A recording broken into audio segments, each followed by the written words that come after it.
All right. So, hey, everybody. Looks like we're live. It's the Lost and Found Bin, episode 63. And as usual, there's a lot going on. There's always things going on. It just continually ramps up. Earlier this week, the channel had kind of a great win when we were able to. And hi, everybody in the chat. I appreciate everybody being here. And thanks for modding for us, Buster. Appreciate you. Um, we had a great interview with NECS and their CEO Chris. He was just great guy and really helped out the Mandela Effect community. Really helped out the cause and everything else. And if you haven't had a chance to see it, check it out. And I had some help on Twitter because what was happening was the the the actual video itself for the first 24 hours our videos do really well and they're like on fire, and then there's like a switch or something in the algorithm and they just fall off a cliff and it just stops immediately. So I started looking and looking and looking and I couldn't find. I would type in Mandela Effect, and then I would type in NECS, or I would type in NECS and Mandela Effect. Now my phone decides to do a system update. Awesome. So anyway, I decide to do the search for that, and I couldn't for the life of me find the interview that I did, and it was just the most frustrating thing. And finally, I had retweet out to the Twitter team, and I just want to thank. Trying to scroll down to the email because I don't know if it was because we had tweeted out to the Twitter team that it was gone and it was missing, or that there was finally someone helping me and corroborating the story with me that what I was seeing was actually going on, and there was someone out there on Twitter speaking up. And I just want to thank, and I really don't know he or she for that, but this is what they said. All right, just real quick, everybody, just bear with me. I had it already, but my phone decided magically right now decided to do a re Dark Slayer. Thank you, Dark Slayer. He said she went out to Twitter and did a search for NECS Mandela Effect, and he said, I just went out to check it. You have to scroll for like a while before you even get to anything from you. I finally found it after about 15-ish minutes of scrolling through. It's way, way down there, even though uh, I'm sub to you, so I should see it first. And so he didn't. She didn't. So that's awesome. So I was able to take that tweet and retweet back. Exactly. My videos are hot for the first 24 hours and they get dropped from the YouTube search. And I did the YouTube creators and at YouTube. And lo and behold, right after that, they started to show up right away. So I don't know why this channel is targeted by YouTube, and I'm sure there's a YouTube minder listening right now, and I don't know how I got on the radar and exactly what happened, but it's really a shame because I don't think that Chick, I don't think we put out disinformation. I don't think we put out destructive information. I don't think that we um, do any of those negative things that people are oftentimes associated with being, Twitter, or excuse me, YouTube, that shadow ban thing. It's very strange, Chick. I don't, obviously from my perspective, I don't think that there's any reason to shadow ban. I think that we have a nice kind of open discussion here, and discussion, especially about topics like this. I don't know who would find that to be in bad taste. I mean, we're talking about the possibilities with reality, with fringe quantum physics, with that kind of thing. So I don't get it either. Yeah, and just so everybody knows, this wasn't Twitter. I was on Twitter is where I got the information out. This is YouTube that's doing this. And I don't know why it's happening with this channel, because there are other Mandela Effect channels that I don't think are as good as this channel. I think we are the best Mandela Effect channel out there in terms of the in-depth uh, kind of discoveries, and the it's basically it's journalism is what we do. And between myself, Chick, and Buster, and even people who are in this chat, I think that we bring the best kind of in-depth ideas. And Dark Slayer, you're here, and Squeakers, thank you, because you spoke out on the channel's behalf and on my behalf. Someone spoke out for me, and I want to thank you for that because you made a difference. You embarrassed them that there was another person speaking besides myself, and I want to thank you for that. And if we all start doing that more often, perhaps this channel will start to get more traction. And that's what I'm asking for. I don't want, at this by this point, I don't even want the money. I want the traction.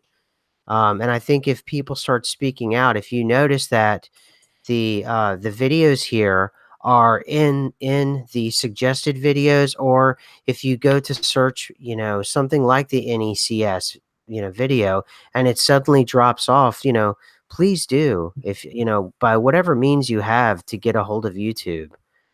They don't talk to me or respond to me or do anything. I did something in January to make them upset, and I have no idea what it was. But since then, like I said, the growth has been almost null. So I just wanted to get that housekeeping out of the way, just so everyone knows that I'm going to start speaking more openly about the pressures that I face by myself, and I'm going to, just so you guys understand where I'm coming from. And it's small things like this. You know, Before it was more, kind of brigading of other channels and things like that, and that seems to be kind of abating a bit from the other channels because I frankly I don't think they can compare in terms of what we have to offer in terms of the investigative side of it, particularly with what Buster 1978 has brought to the table,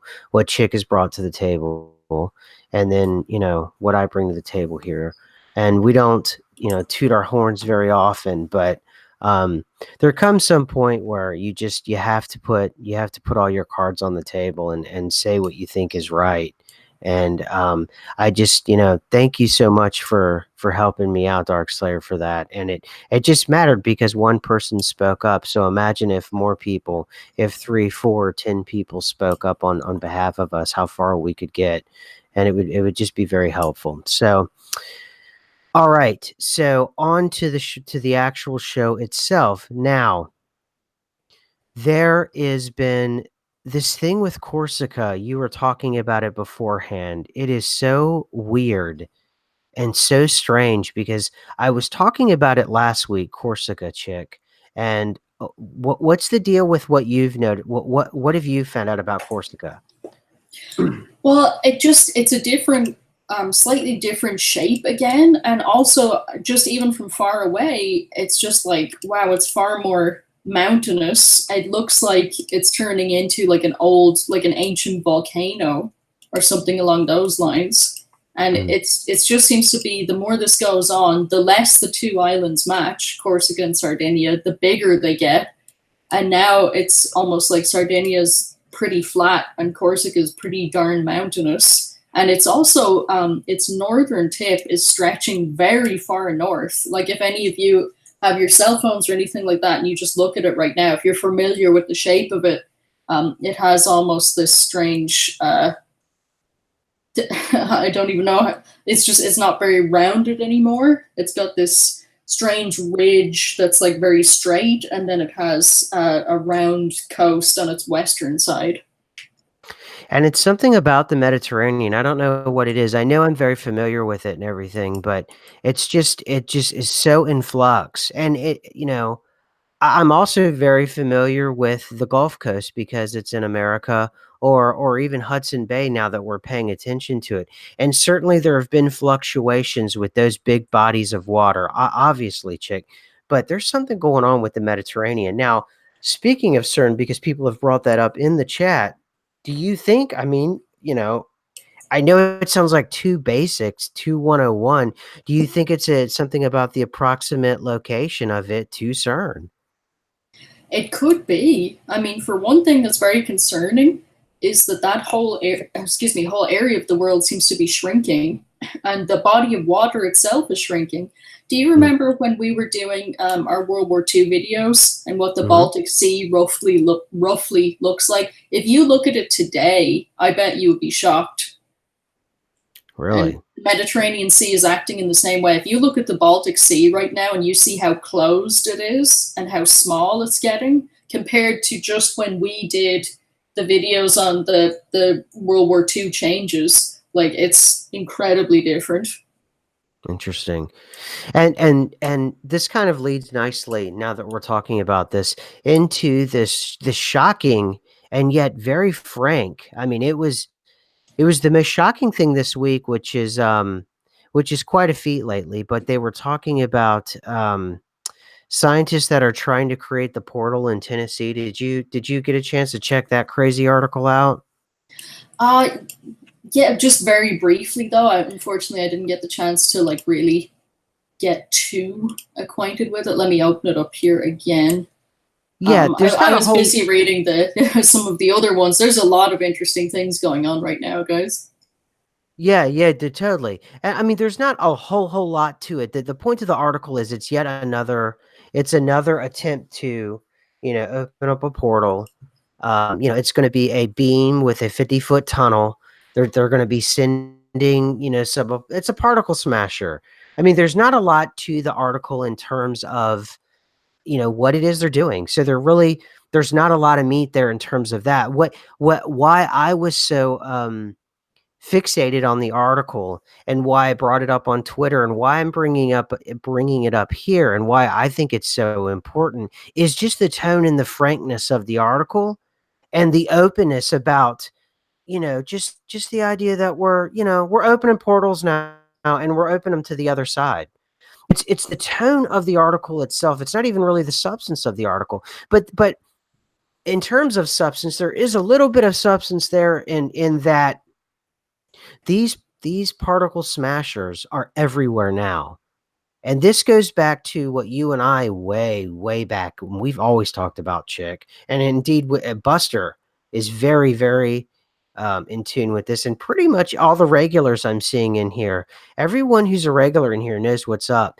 The idea of obviously time not being linear, we've said that a million times, but using that as a way to augment labor in terms of creating particle smashers. If you step out of the boundaries of time and you do that retrocausality thing where things in the present or the future affect the past, you actually and then you do something a la gateway process where they talk about it deep into the document. You could use that to create these, in real time as it's being created by the workers and everyone who's overseeing it. It's taking it 50 years to build. But, it's sort of like a sci-fi movie. If you were to create a particle smasher using the techniques described in the gateway process and then using the techniques of retrocausality, you would be able to rewind back to the project back to 1951 or whatever it may be. And in our time, it seems like 5 minutes it took to build the thing. And that's what I'm thinking of the idea. And I know it sounds really out there and nuts, but more and more, mainstream articles that we've had plenty of articles, we've shown here, mainstream articles where they talk about bending time and stepping outside of time and quantum physics and the way that time is becoming more and more irrelevant. Time is speeding up, time is slowing down, time is doing this and that. The idea now for me, Chick, is using that to augment labor and to know, okay, this project is going to take 50 years to build. Now, we can take time as we know it and go 50 years from day one, which is here, 7/13/2019, or 50 years, excuse me, not 50 days. Or if it takes 50 years to build a particle smasher, we can do retrocausality, jump in our retrocausality machine, jump into our gateway portal machine, and then go back 51 years, do all of our planning, start it there. It's actually being built in real time. And because the way in which, we see the present now, the code changes happen immediately, and suddenly, voila, you have something that technically took 50 years. It took you, you know, 2, 3 minutes or something. What do you think? You cut out completely for the last sentence, Did I lose unfortunately. you? Things in the gateway process and retrocausality, using that in order to build these particle smashers. Rather than going from day one 50 years forward, we take those 50 years and we put them back in the past if time isn't linear. And that way you can get a lot more things done in one day than you could have in 50 years. Are you Indeed. there? I'm afraid you cut out again. I'm not sure what's going on. Sorry on your end. But one thing I Is did every find pretty oh, darn interesting. No, did everybody catch what I said in the chat? Because I'm trying to figure out if it's me and Chick or if it's with the chat. Did anybody hear me at all? Trying to figure out. We're having some issues here today. Wow. Did anybody catch? Because, Chick, the one thing I'm seeing is my chat isn't really moving either. Um, uh, no, missed it. Oh, yep, people are missing it. Oh, some people have heard me. Okay. In and out, some people. Okay. Interesting. Seems to buffer for a few seconds. Huh. Okay.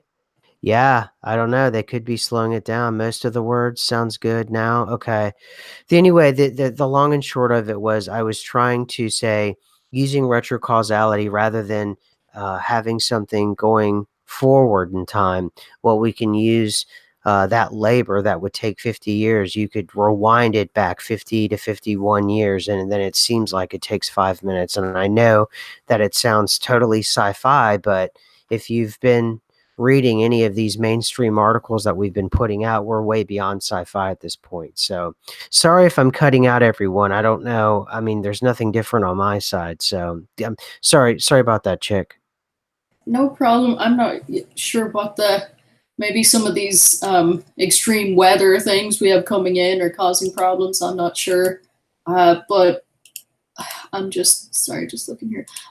One thing that I found pretty darn interesting, looking at the New York Post article on basically what we had discussed before, that they had discussed making um, attempts towards reaching into like a mirror Mhm. reality. But in the New York Post article, what it's saying is they want to actually turn the particles themselves into mirror images of themselves to go and interact with a mirror imaged reality.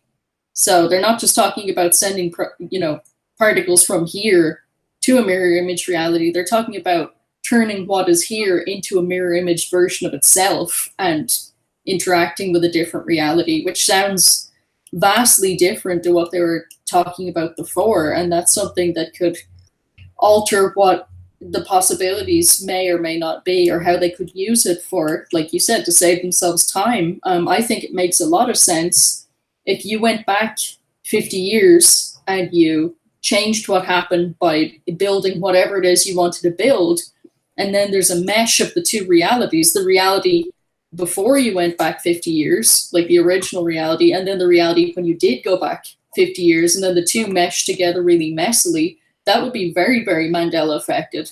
Some people would have double memories of what happened.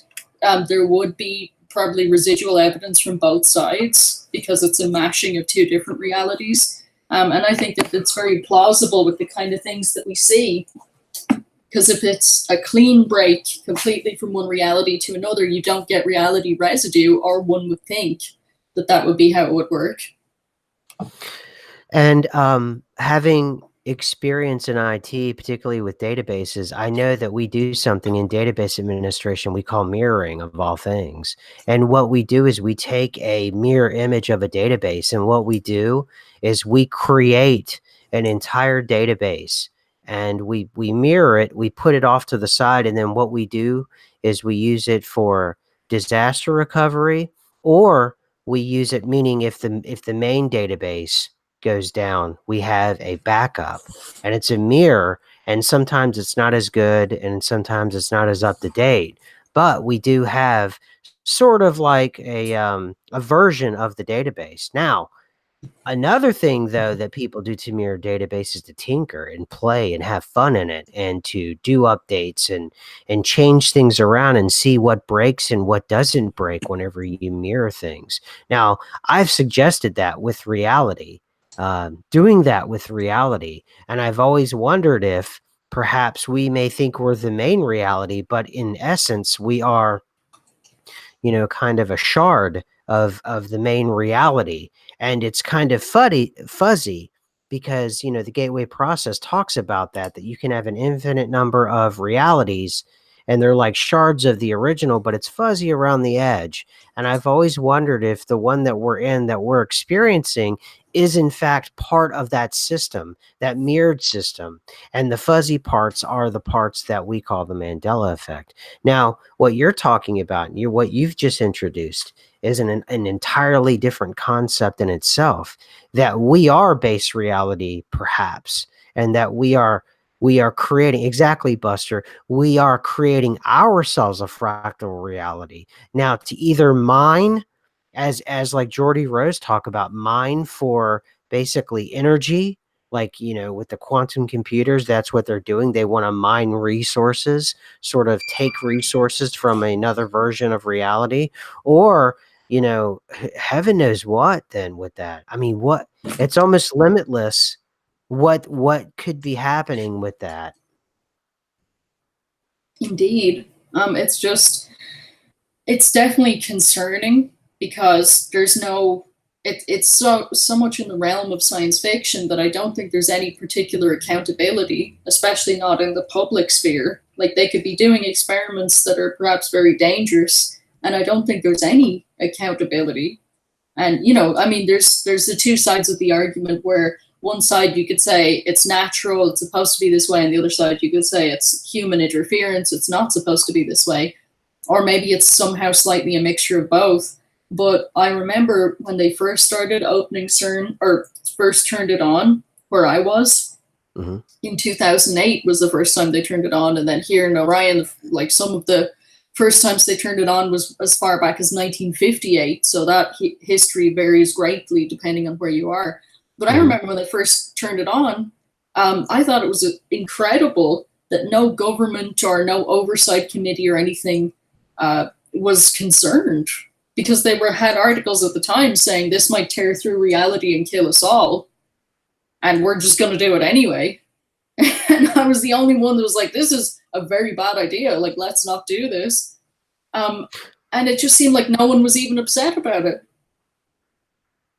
Totally. Strange. And that was part of the thing with the atomic bomb. You had, with the atomic bomb, they said it was a small minority of scientists, somewhere on the order of 1 to 2%, that were bothered by the implications of an atomic bomb, and there being some sort of, kind of trickle down effect with the bomb. Now, with CERN, I remember it being as high as about 20%, a fifth of the scientists saying this is not a good idea. And so it's quite a bit. When you've got 20% of really, really, the smartest people on the planet saying something's not a good idea, you might want to kind of pump the brakes a bit.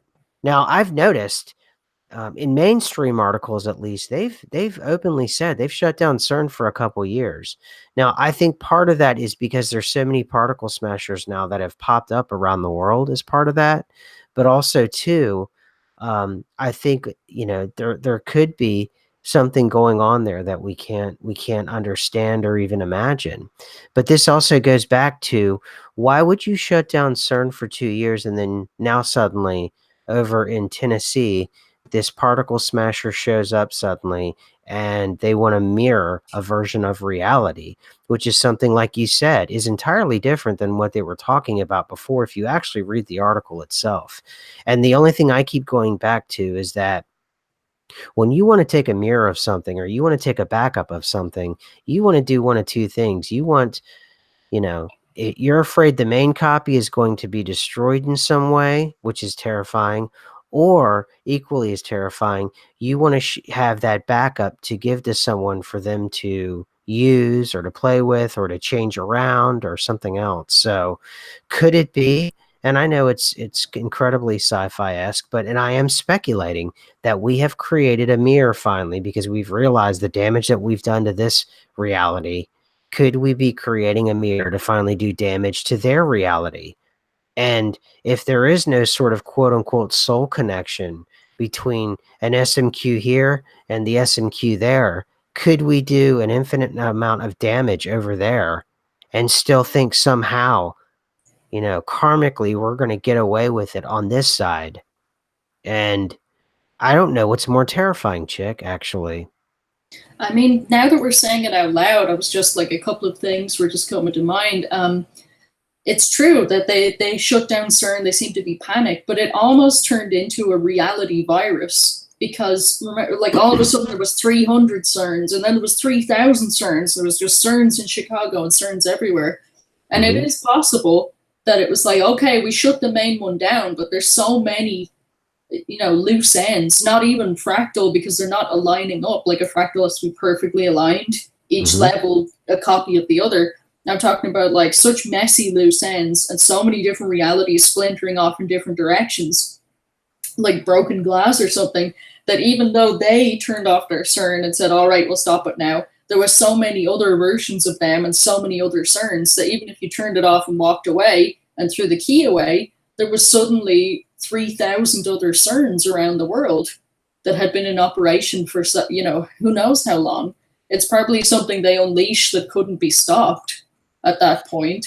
And then, I mean, I don't think they have the power, in all honesty, to create a mirror. I'd say the mirrors were there, and what they were able to interfere with was the boundaries between the different mirrored realities. Because I think that people who are more of the, who are more coming from a spiritual angle or something like that would have already said, mirrors are portals, there are mirrored realities, things like that. But usually they don't interfere with each other. And I think it's very possible that it's almost like when there's like a bad spot on a piece of fruit, like there's some of those cells that are going bad, things are not going good, and there's healthy cells next to them, and that degradation can spread, or you can try and cut off the part that's going bad to try and preserve the rest of what's going on there. And it's possible they were like, okay, we messed up, we can break through the barriers to some degree, and maybe we can jump ship into the mirrored realities and just like not worry about the mess they've made here. Yeah, yeah, totally. And people are bringing up different movies, absolutely, that that are reflected in Hollywood. And I think again, these movies, they serve as more than just they like I said, they serve to inoculate people who aren't paying attention to things like this to say, "Oh, you guys are just, it's make believe, it's ridiculous."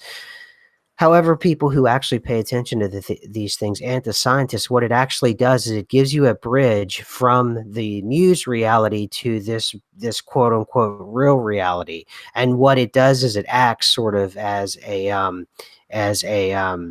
almost like an encapsulation. It's almost like a magic circle to keep you safe inside of it because they've already envisioned the possibilities for the future for you.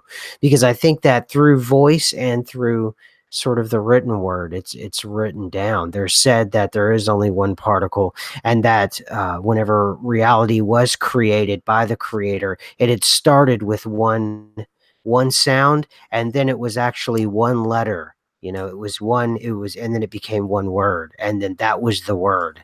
And so that alone tells you the source of creation by the creator, how that process begins. And if you begin to emulate that, that's when you start to see those kinds of things happen. But the problem is, like you just said, we've already gotten away from it. And perhaps there have been, if you have an infinite number of outcomes and you've opened up Pandora's box to those infinite number of outcomes, is there the possibility that all of those outcomes in some subtle way have to play out? And even we've talked about it, people hearing something, sounding like thunder, or, it was like 2 years ago when we first started, or maybe it was like last summer, people were hearing almost what sounded like open and heavy combat. And we were talking about perhaps it's the reality right next to ours. each reality has its own radio station, but like you've talked about before, you can be between the two radio stations and still pick up a little bit from each radio station. And if you've created a fractal that's fuzzy enough, it can perhaps pick up both from both radio stations themselves. And if one is playing out a scenario that isn't real for us, but combat, in a global scale is very real for them, certainly we should be able to at least somehow in some way sense it, even if it's not happening, quote unquote, to us.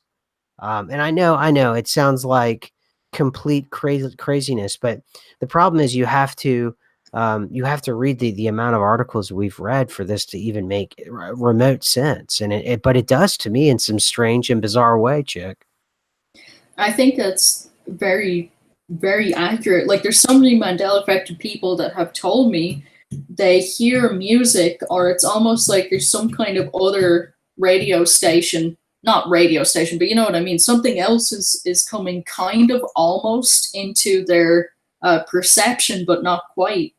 And I was going to say that I think that it's very possible, especially Mandela affected people, that your tuning isn't really matching up with anything that's around you. So it's very possible to be picking up various signals all at once. And maybe that's why it's so chaotic, especially if something has happened, like a Pandora's box, whether it be natural, because this is the time or the age or whatever it's supposed to be, or if scientists went crazy and messed everything up, or they're still trying to with their wild Stranger Things experiments. And I mentioned that because this article as well, the New York Post, has pictures of Stranger Things, and the last one mentions Stranger Things by name, and there's so much programming.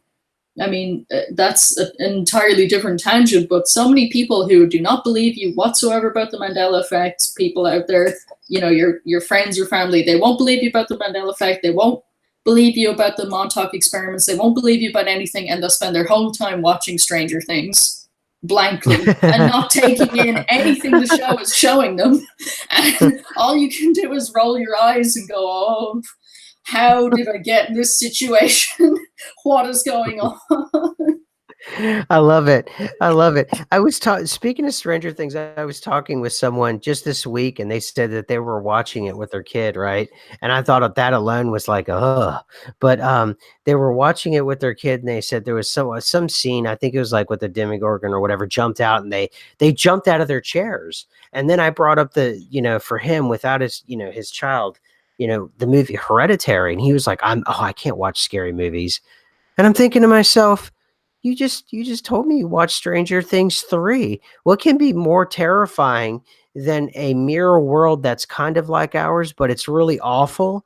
And the whole point of this thing is eerily like these portals that they're describing in New York Post articles, or the articles, if you've just been paying attention to science articles for the last 2 years. And they've been saying very plainly that I almost feel as if like there's like real media or whatever, MSN media, mainstream media, that gives you the real dope and you know what's going on.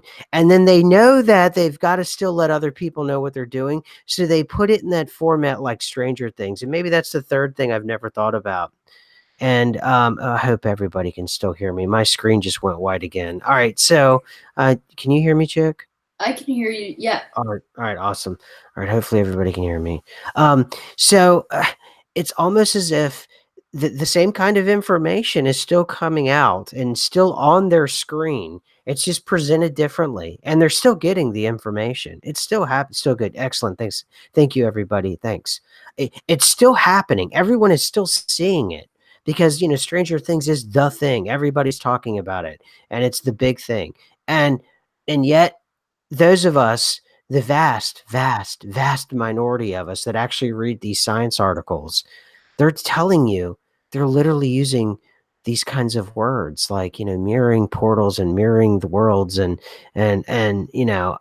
understand about quantum physics that they're just talking about the smallest of the smallest of the smallest, you know, subsets of atoms and all these other things. But, I'm not entirely sure I believe that. And that's the whole point is I think they're saying it's the tiniest of subatomic particles, but we don't believe it. We think it's a bit more than that. And I think that I don't know, I just almost feel as if it's getting looser with the mainstream media in terms of the coverage that they're given. And thus the articles that we give out almost weekly now about I didn't even know there was a particle smasher in East Tennessee. And oh, by the way, there's a hurricane screaming towards it from Louisiana. And if you look at the weather map, it's right near it runs right into Tennessee as well, by the way. Oh my gosh! And someone in the chat mentioned uh, that Tennessee is a different shape. And it is. I looked at the map. It's not quite flat on top anymore. Like there are things happening with Tennessee. So it's very yeah. Sharky Khan Na like added me and said Tennessee is different. It's the northwest corner is no longer rests in Arkansas's groove, and also Tennessee is not flat on top. So What? Let me yeah, see. so Tennessee ME'd, and now it's got wild weather and it's got a CERN. Yeah, I see it. I see it. He's right. It's there well, it used to not always be flat. What it was it was almost it ran almost perfectly with I'm thinking Kentucky. Sorry, never mind. I see it now. It's got this notch on it that's much bigger. It's like this knuckle or something towards the western side of it. Yeah, Yep, I see it now. And that's not the shape I remember Tennessee being at all, so I'm very flustered.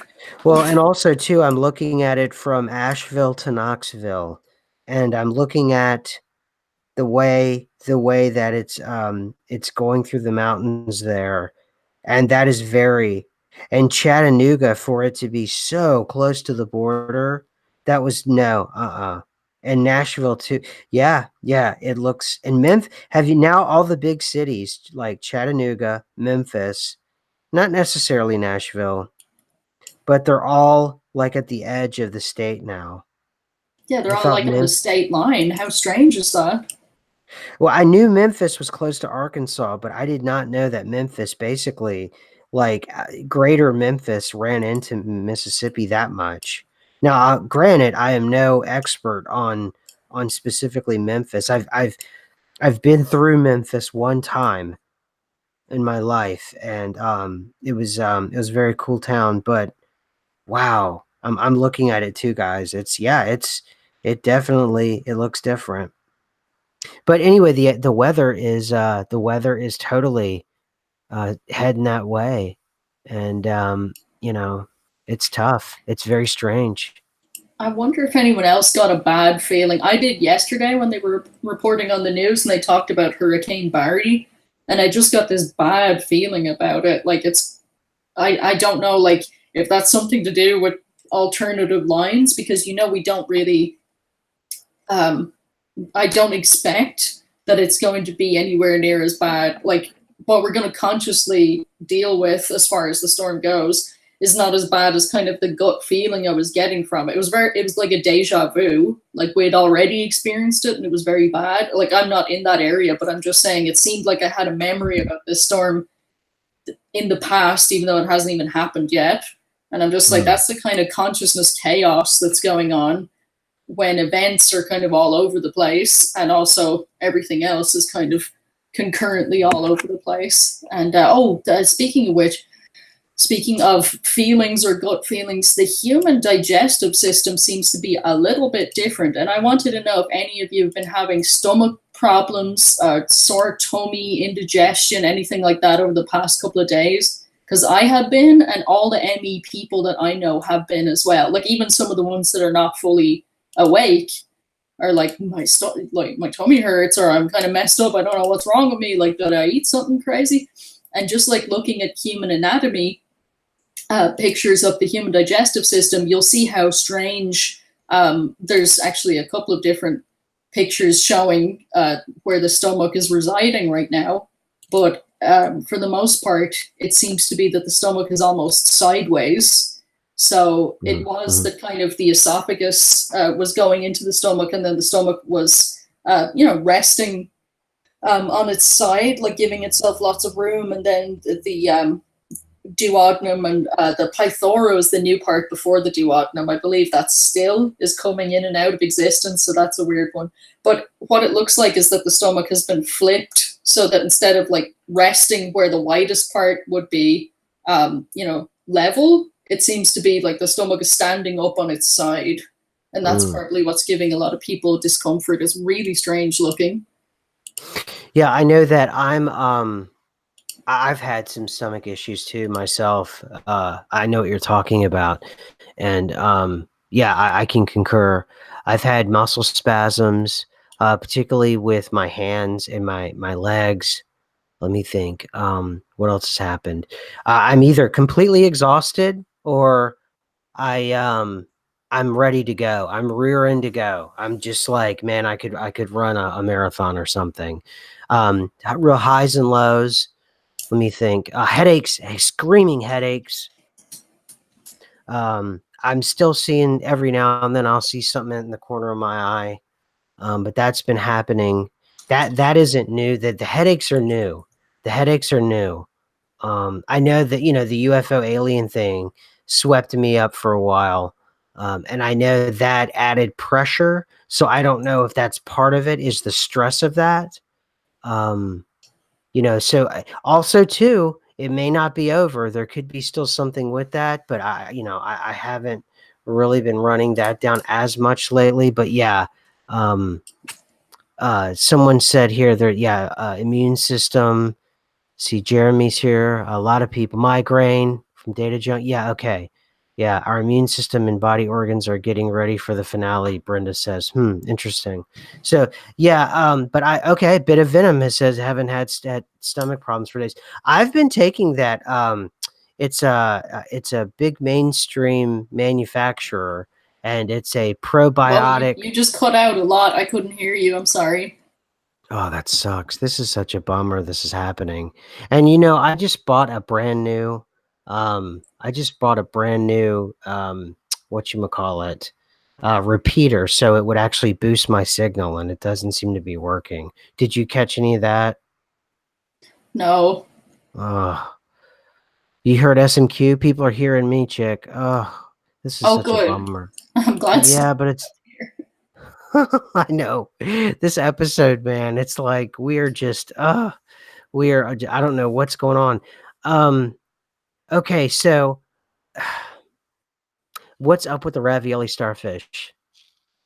That is definitely a new one on me. Mandelimal or mandimal or however we want to pronounce that one. There's Mhm. like these little raviolis just floating around in the sea. Scientists are like, we have no idea. We've never seen them before. This is crazy. We discovered the ravioli starfish, and they really look like little raviolis. It's so wild. And I'm just Mm. like, how, with the amount of years that y'all have been looking at starfish, do you really think that all of a sudden there would be one that looks so abnormal from the regular starfish that it never stood out before? Because it's literally the color of pasta. It's not like a usual starfish. It's like red or purple and maybe a little bit like, hard looking, or they look like their skin is kind of rough. This looks like smooth, like it's a totally different looking creature. You can still see it's a starfish, but you know what I mean? It's not like you'd mistake it for some other type of starfish. Oh yeah, totally. It totally looks edible. It totally looks like something if you put it on a plate with some marinara sauce, I would eat it. And that's the gross part of the thing. And one of the interesting things about the NECS interview, he was talking about looking for patterns like that in like the symbology of what that would mean, like these mandanimals or whatever you want to call them. Yeah, yeah, that's a wascally rabbit. That's the kind of in the acidophilophilis, the healthy probiotic. That's exactly what I've been taking. But it looks like something that's edible. And then you've got the stomach problems that's kind of coupled with this. And suddenly you have this weird match when you start thinking that way. And you're wondering if, or at least I'm wondering actually, if they're somehow related in some strange way that somehow each wave and each shift could indeed have a connection. Like there, I always thought there was a theme, and I thought early on there were themes, and then it just kind of drifted away from that. But perhaps the themes got more sophisticated once we got out of beta testing, a couple of years ago. I don't know. Yeah, because we had big waves of like blue animals, pink animals, white Hmm. animals, rainbow colored animals, like really strange like waves that like a couple of animals would all come in at the same time with strange like colors, like neon colors on them Hmm. naturally, like bizarre stuff. And then that just seemed to kind of fizzle out somehow, unless, like you said, the pattern is so much more complicated now for a wave coming in that it's not something that we pick up on so readily and so easily. And someone just mentioned that people feeling confused, like people simple tasks like bagging groceries or something. I've also noticed people have had a lot of car breakdowns. I've seen just every time I drive to work, there's dozens of people on the side of the road. I've also noticed people driving really erratic, like cutting in front of you. And the city I live in, that's expected, but it's getting to where it's very dangerous. But and I'm seeing not many car accidents. What I'm seeing is bad driving and people's cars breaking down. And then yeah, people having difficulty doing really basic things. People again, like you'll be in a grocery shopping, and people will be in aisles looking confused or something, and they'll block the whole aisle, and it's not them being selfish, it's them being confused. And I saw that not a lot, and it is just anecdotal, and it's just my observation, but someone else now mentioned that in the chat, so I don't know if we're having a shift and people are feeling it. They don't know what's happening, and they're just they don't know what's up. I don't know. It's just I know it's ramping up. I know it's probably spreading, but I don't know. I still have a feeling that I'm not personally, I'm not scared or freaked out or anything. I'm like I'm kind of, I guess ambivalent, but I'm okay. I don't know, it's weird. I think what I see a lot coming into play is I definitely see people getting confused or having problems, like almost as if the wiring between uh, their limbs, like what they're trying to do, is like more complicated, more taxing, more confusing than how Mm, usually it's automatic. Like if you go to bag something or you go to do something, I see people kind of pause and kind of get flustered just trying to do simple things. And mm. it reminds me of a concept that was introduced to me by Harmony Mandela Effect when I first started my channel. He said there are these times you'll notice when it seems like all the energy is being sucked out of our reality and everyone's exhausted and everything's really confusing. And then when that sucking stops, there's like a surge of energy. And Wow. it's also made me think about footage that I've seen of like UAPs like sucking energy out of the sun, it looks like, and then just like Yes. darting off and disappearing. I wonder if there's something weird going on where literally there's something that's outside of this kind of mind trap that we're all stuck in that randomly just feeds off us and then stops and flits off, and then we feel okay again. Because I've definitely noticed there are times when it just seems like somebody is draining the battery.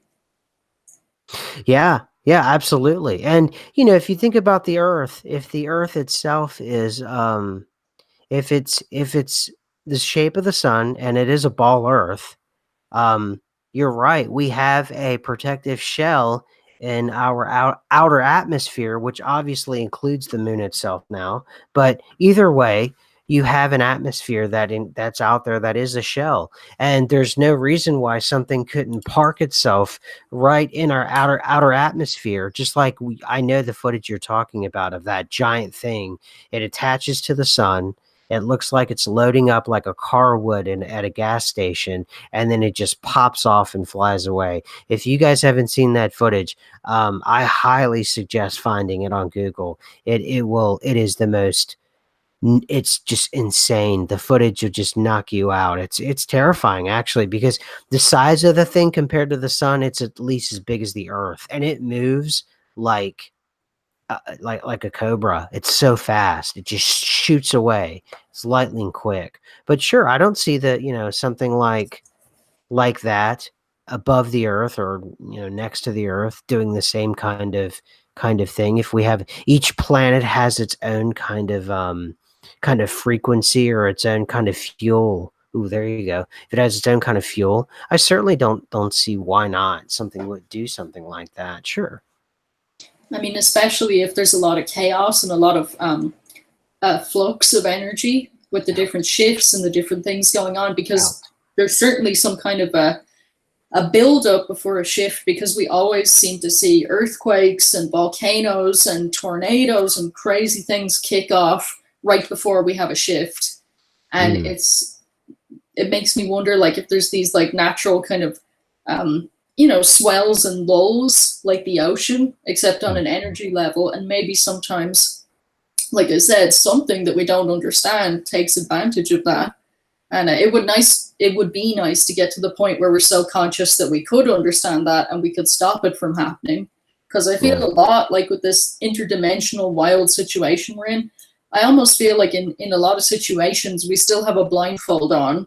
Like, some of our perceptions can pick up some of the things that are happening, but we're just not fully able to perceive some things, and you can't get a hold of a proper interpretation of what's happening when you can't fully engage with it. Mm, mm. Yeah, absolutely, totally. And then, let's see here. What one thing I've noticed too, the biggest thing I've noticed this week as well in terms of that is there's like a maybe a focus to it. Like, you have a decoupling of the moon, for example, right? You have a decoupling of the moon, and then you have what you're talking about, a wave come in, but the wave is natural disasters. The wave is this new, particle smasher coming online or something. I mean, it's almost as if maybe having everything surge at one time is just too much, or maybe there's something about the proximity of the energy sources themselves that it's just not working or something like that. So I don't know. I'm not entirely sure. And just like, speaking of the moon, I can't believe I forgot this, even though there's so much crazy going on with the moon. There's so many articles now about the quasi moon. And I'm not Mhm. sure if everybody knows about the quasi moon, but it was always here, bro, just like all the rest of the Mandela effects. We have What? two moons. We have the one big moon that we're used to, and the quasi moon. Um, it's called 2016 HO3, and they said it's the best example of an Earth quasi satellite ever found. And it was discovered using the Pan-STARRS 1 survey telescope in Hawaii. And there's so many articles now about surprise. We have like a mini moon. So we, like, technically, scientifically have two moons orbiting around the Earth. Oh, good. Is that one in our atmosphere as well?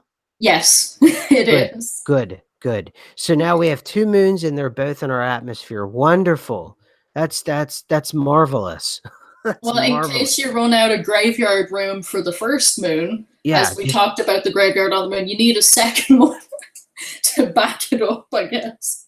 it's like, just shuttle those corpses up to that second moon or whatever. It's like what is that, Ferris Bueller's day off, and they're talking about he's making an excuse that his grandmother died and that the principal doesn't believe him. He goes, "Why don't you just roll her old bones up in here?" And Oh so my gosh. and they're talking about his dead grandma. It's a very funny part of the movie. But actually, the whole movie is kind of funny. Anyway, but yeah, you're right. They should be shooting and shuttling corpses right away to that moon so they can or plant a flag there or whatever it is they do on these moons. I just don't believe it. I don't believe any of it. We probably have four moons for all we know. I know that we can, I haven't seen it this week though. We usually I can see the moon in the middle of the day. I haven't been able to do that all week, or at least I didn't look for it as much. So there you go. Yesterday, I definitely saw it hanging out there in the middle of the day. And what's been so interesting recently with the moon's phasing and is that it's even more crazy. Mhm. It was like, oh wow, there's Cheshire moon cats. That's crazy, and it is crazy, and I love it. But the moon phasing now, especially when the moon is out during the day, it literally looks like the face of a clock. Like, sometimes you'll see a 4 o'clock moon. If you could imagine the space between the small hand and the big hand being illuminated on a clock and the rest being in darkness. There's like pie slices. It's like not even an organic moon phasing whatsoever anymore. It's just a crazy clock. It's usually between, it's usually like 4 p.m. or maybe it'll be like a 7 p.m. moon. And that's literally what it will look like. It's like there's a certain amount that's in darkness and there's a certain amount that's in light, but it's divided up like a clock instead of like, like a sliver or a half sliver or half a moon. I've got to get like a network of people from every country around the world, right? And then we all ought to call each other at one time. And if I can see the moon in the middle of the daytime, and then someone else in another part of the world can also see the moon, and then another person in a completely different part of the world can also see the moon, and everyone can see the moon, and we're all talking on a global conference call, and we all send up our moon pictures at the same time. I mean, I don't know. I don't know what that would mean exactly. You know, It would have been groundbreaking before the moon was in our atmosphere, but now that it's in our atmosphere, it just proves that it's in our atmosphere and that it's not on one side of the planet or the other, because it can't be, because probably everybody from all of the countries can see it all the time because it's out all day and all night. that or it's like massive or it's really close. Um, It might be much closer than it was before, and maybe that's why it's in the atmosphere, and maybe that's why so many people can see it. and that could also mean the weirdness we feel. People talk about tides. Dude, Jeremy brought up something about The Good Place that I need to see. It's a combination of the 2012 series and the Mandela Effect shifts. Ooh. Oh, The Good Place, the TV show. Oh yeah, totally. Oh yeah, The Good Place. Yeah, I think you can actually get that on. I think you can get that on Netflix now. That is that's a great show. In terms of being an ME and everything, it's yeah, it's all the way. It's all the way, Jeremy. Yeah, totally. Everyone should try that out. It helps explain a lot in terms of, and again, it's you've got us here, all 79 of us listening here on the show right now. And you still have millions and millions of people basically watching the same thing that we're all talking about. It's just that the context is different. And it is all about context, I suppose, which I learned in my original 2012 series. It's all about the context and the way that I was putting the context. But okay, good. 2 seasons on Netflix right now for The Good Place. So if you've got Netflix, there you go. It's just a matter of hitting the button a couple times. So yeah, I love that show. It's a great show, and it is a combination of We Died in 2012 and the Mandela Effect all rolled in one. And then someone mentioned another movie that I saw that they proved that there was an afterlife or something. And I just watched it and it blew my mind. Shoot, I forgot what it was, but it had Robertson in it. What's his name? Robert Redford. Sorry. It had Robert Redford in it. And he had proven that there was an afterlife. And in that afterlife, that it was just like this life. And because of it, all these people were doing really crazy things because life wasn't as valuable anymore. And someone turned me onto that in the chat here. So whoever you were, thank you for turning me onto that. I mean, it was a great movie, and it was well worth my time watching it. And if you IMDb it with Robert Redford, it's fairly recent. It looked like pretty recent. And I forget the other actor that was in it that played his son, but he's in a lot of comedies. If you see his face, you'll recognize him. He's in a lot of comedies. So, and I think he was in one of the comedies from the woman from The Good Place. I think they were in a. So there you go. So people are talking in about all kinds of things in the atmosphere used to be 60 miles. Now it's over 250,000 miles. Wow. Yeah, I knew the atmosphere. I didn't know that they used to say it was only 60 miles. Call 40. I didn't know that, but yeah, now it's over 250,000 miles, and the moon is well within it. What I'm waiting for them to announce is the sun being in the atmosphere. Now Now that will be something to write home about. There you go. At that point, panic. Although I have seen the weirdest footage, like of people from airplanes, where it looks like the sun is beneath the clouds. So there's Mhm. all kinds of strange things going, like almost as if like there's the sun and then there's a small local sun, and they might come out and just say, "We just discovered that we have a quasi sun, just like the quasi moon, and it's like a quarter of the size and it's local, but we just never noticed it before." Because we there has been a lot of footage of two and three suns in the sky at the same time. And that happened a lot Mhm. more in 2016, 2017. Doesn't so much happen now. But just when Mhm. you were talking about the afterlife and proving the afterlife there, it reminded me of in this current reality, it seems the soul weighs 21 grams. And there's a whole bunch of experiments about when people die, they lose 21 grams like instantly. And Mhm. there's just this whole thing going on about actually weighing the human soul, which is a bizarre way to kind of go about that, experiment. But I thought it was very, very interesting. Yeah, they did a movie on it called 21 Grams. I knew that. That's not a Mandela effect for me. But you and I, we have a lot of Mandela effects cross over. But for you and I, we've talked about it. A lot of our Mandela effects don't cross over. I think you shift more often than I do.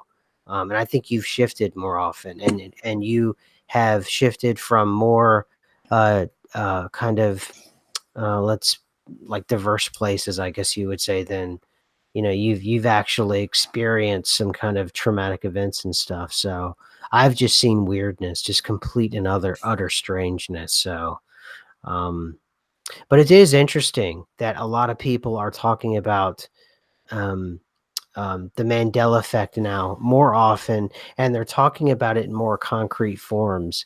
And I think, if I can steer everybody who's missed it back to that interview I did last week and to the original video, um, for NECS, and they start talking about it. And if someone is out there and they're a CEO or something, and they want to start talking about it, they could use the NECS.